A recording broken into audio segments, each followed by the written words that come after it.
Commentaire du livre de la Rahmaniya, 5e partie, les noms divins et les stades de l'âme. Plan. Chapitre 1er, considération générale. 1. Nature et énumération des stades. 2. Caractéristiques de chacun des stades. 3. Les voiles. 4. L'illumination. 5. Les 7 noms et activités de l'âme. Chapitre 2. Premier stade, l'âme ammara ou imparfaite. Le nom, la ilaha illallah. Chapitre 3, deuxième stade, l'âme lawama ou blâmable. Nom, Allah. Chapitre 4, troisième stade, l'âme mulhama, inspirée. Nom, huwa. Chapitre 5, quatrième stade, l'âme mutmaina, apaisé, nom el-haq. Chapitre 6, cinquième stade. L'âme radaïya, qui plaît à Dieu, nom el-hay. Chapitre 7, sixième stade. L'âme murdi'a, agréée de Dieu, nom al-qayyum.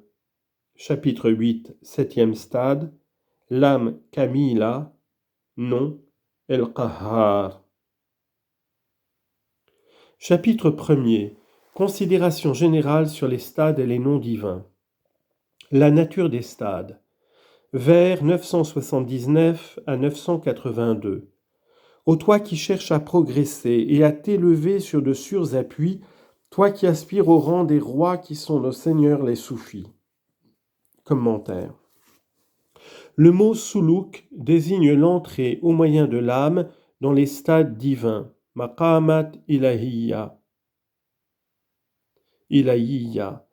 par un effort constant et la lutte contre les passions.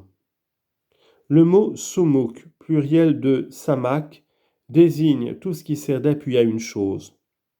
Le mot moulouk, pluriel de malik, avec un kesra sous le lam, désigne celui qui domine son âme, qui possède des qualités pures, fait des actions sincères, est borné en ses désirs, prononce des paroles sincères, pratique ce qui lui est contraire, s'éloigne de ce qui lui est favorable sans le désirer avec passion ou chercher à l'obtenir, qui ne fait pas montre du bien qui n'est pas en lui et qui ne cache pas l'état qu'il a obtenu de Dieu.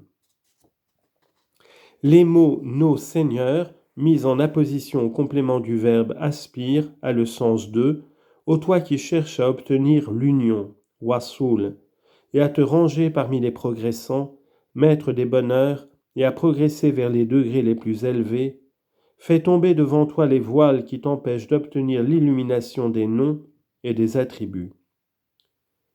Sur ce sujet, l'auteur dit, vers 983 à 986, fais tomber devant toi les voiles dont le nombre a été déterminé à 70 000 voiles fixés selon les relations existantes entre nous et Dieu.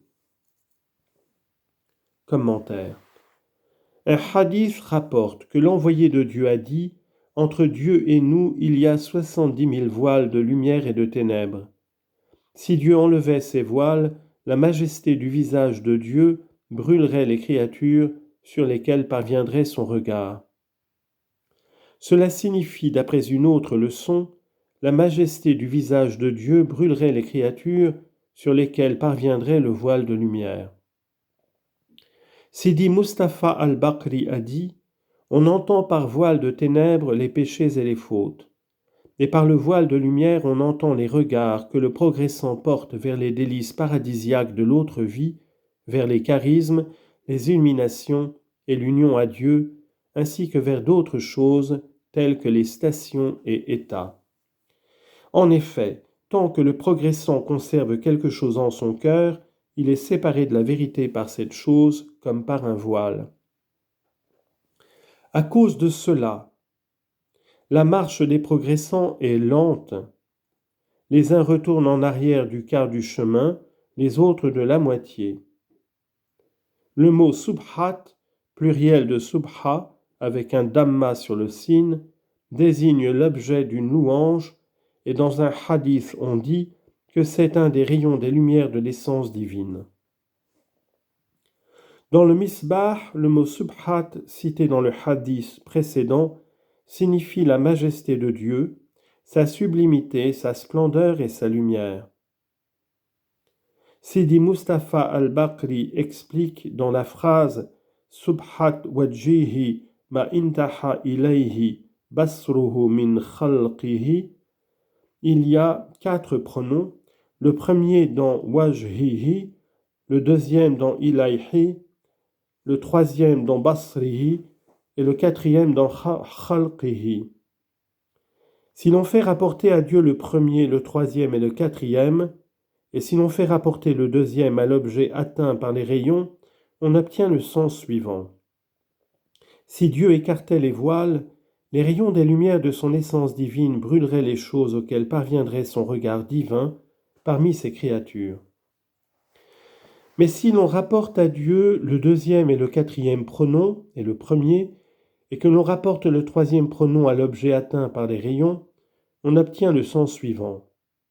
Si Dieu écartait les voiles, les lumières des rayons de son essence divine brûleraient toute créature dont le regard parviendrait à atteindre Dieu. Par le mot « la créature dont le regard atteindrait Dieu », dans le deuxième sens, on entend le progressant qui a gravi les montées abruptes des âmes, qui s'est délivré des nécessités humaines et s'est préparé à la réception des illuminations des lumières du visage de Dieu.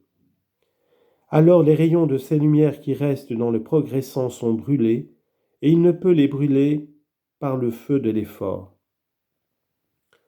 En effet, le progressant parvient au 6e stade par l'effort, mais pour arriver au 7e, il ne le peut que par le ravissement, jazba, qui vient de la vérité. Et ce ravissement constitue le stade de la vérité évidente, el-haq al-yaqin. Par les mots, selon les relations avec Dieu, l'auteur veut indiquer ce que dit l'auteur de la Torfa. Sache qu'entre l'homme et son Dieu, il y a 70 000 voiles de ténèbres et de lumière. Il voile l'aspirant pour qu'il ne voie pas Dieu. Ces voiles sont considérées par rapport à l'homme parce que Dieu ne peut être voilé par rien. C'est donc l'homme qui est voilé, et quand l'homme est voilé, c'est qu'il est éloigné de Dieu.